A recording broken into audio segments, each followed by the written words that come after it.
So, to anyone who doesn't know, Taz is on his podcast stating that the Ronda Rousey fight was a work. And if you don't know what the word work means, basically what he's trying to imply is that she threw the fight and lost on purpose.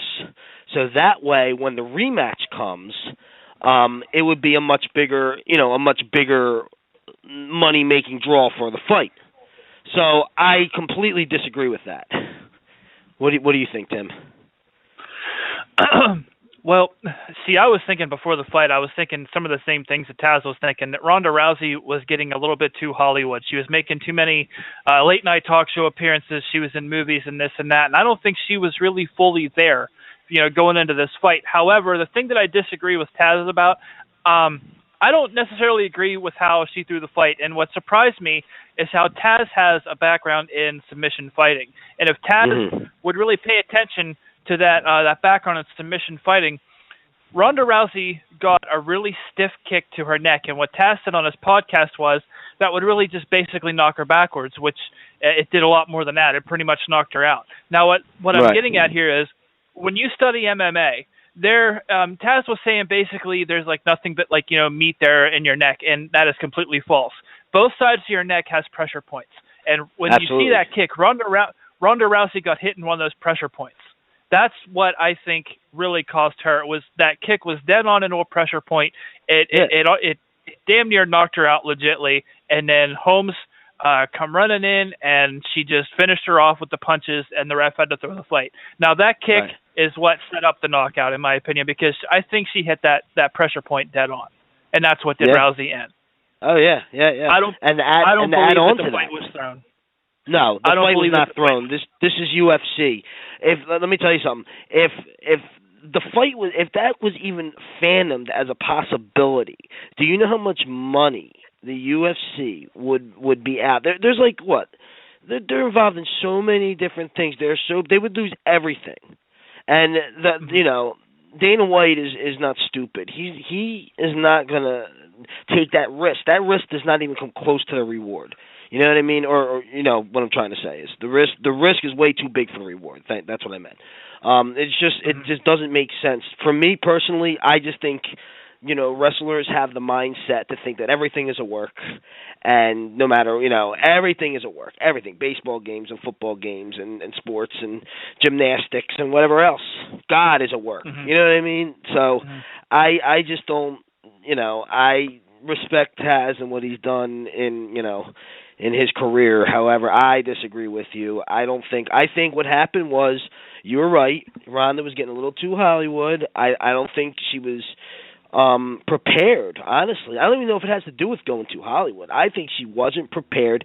She ended up abandoning her game plan by the end of the first round. She looked lost out there. She looked lost. She wasn't expecting to have someone. She wasn't expecting what happened. Like, she just expected that this fight will be over quick, like every other fight, and she wasn't ready.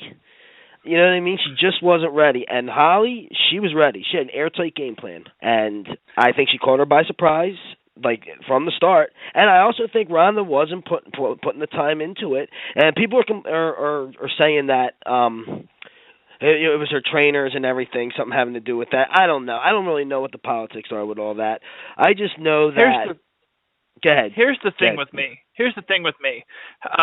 How could you be going out and doing all these, Hollywood things and stuff, knowing that your next opponent is undefeated and you're defending your championship against this person? You should be taking it a little more. I'm not saying that Ronda Rousey didn't take it seriously. That's not what I'm getting at here. But when she's doing constant appearances and stuff like that, it takes like an hour or 2 hours or so, but then you got travel time and stuff as well, which is taking time away from her training. But yeah, I agree with you. She shouldn't be doing those appearances while she's training. Not at all. If I was in Ronda Rousey's shoes, what I'm getting at here is, if I was in her shoes, knowing that my next opponent is going to be undefeated, I'm not going to be going on TV. I'm not going to be doing, because you know what? That's where Dana White and his little group of people come in with promoting the fight. That's where they should have come in a little bit more, and have Ronda Rousey to herself, to her trainers, to her team, and training for this fight. And I think ultimately that's what cost her, in a way. I agree. We're on the same page on this one. There's no debate. I don't think she took it seriously enough. I don't think it at all. I don't know what her training regimen is, but I do know that if I was a boxer or an MMA fighter, my head would have to be, my training to lead up to that, my head would have to be in that 100%. I mean, as long as it takes. From the time I start my training to the time of that fight, I would have my phone shut off. I would have no contact with the outside world. I would be training every day for the fight and not doing anything else. I would not have distractions. Once you have distractions in a fight, when you're training for a fight, that's it, man. And I don't know what her training was before this fight, because she won all the other fights. But I do know that distractions will ruin a fight. And you know what? I hope this is a wake-up call. And I'm not gonna talk trash on Ronda Rousey, because I'm a huge Ronda Rousey fan. You know what I mean? I'm not trying to put her down in any way, but I do think that's not what we're doing. We're not putting her down. Trash. We're not. Just, I'm a huge Ronda Rousey fan. I am. I'll be the first to admit it. The first time I heard her name, I looked her up and I did my research on her. And she's a bona fide star. And it's a shame that 2 weeks ago we were talking about how she can't lose another fight. How she'll cherish her fights left because she can't lose another one. And then here we are 2 weeks later, and we're talking about how she gets knocked out. And look. Now here's one thing I do know. All right, no matter what the thing is about the fight, the next fight, the rematch, is going to do immeasurable buys.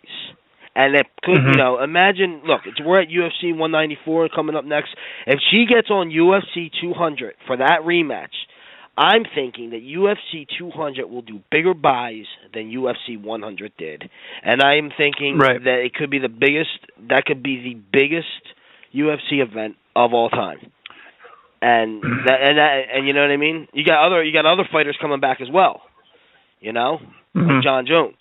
So I could see UFC 200 being a huge card. Well, here's my closing argument for Holly Holmes. She had a lot of pressure going into this fight, knowing that she's going to be going against the undefeated champion Ronda Rousey. She successfully defeated Ronda Rousey. She KO'd her in the second round. Now, here's where, believe it or not, this is my opinion here. The pressure is going to be on her more now, because now she's going to be that person who defeated the almighty Ronda Rousey. She took her championship. And if this rematch happens, or I should say when this rematch happens, she's going to have a lot more on her plate going into the rematch than she did going in as the challenger. And absolutely. Keeping that championship is going to add a lot more pressure on her. But that also flips it. All the eyes are going to be on her because she's the one that defeated Ronda Rousey. Absolutely. But that also flips the other way, too. Ronda Rousey is now chasing for the title. She's not having the title. She's chasing. And everybody says the money's in the chase.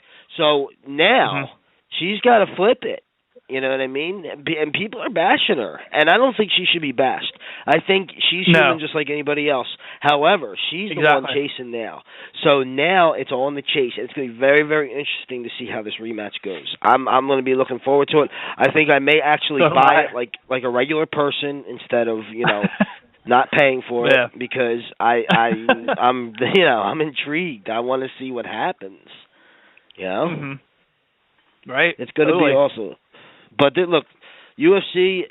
I'm going to close it at this because we got a lot else to talk about. But I'm going to close it at this, and I respect Taz, but I do not think for a split second that Ronda Rousey threw that fight or anybody else involved in that matter. That's my opinion. I think she got caught up. I agree. I don't think she was ready for what she was going in against. I think she abandoned her game plan. I think she looked sloppy. And I think she's going to learn a big lesson from it. That's what I have to say about it. There you go.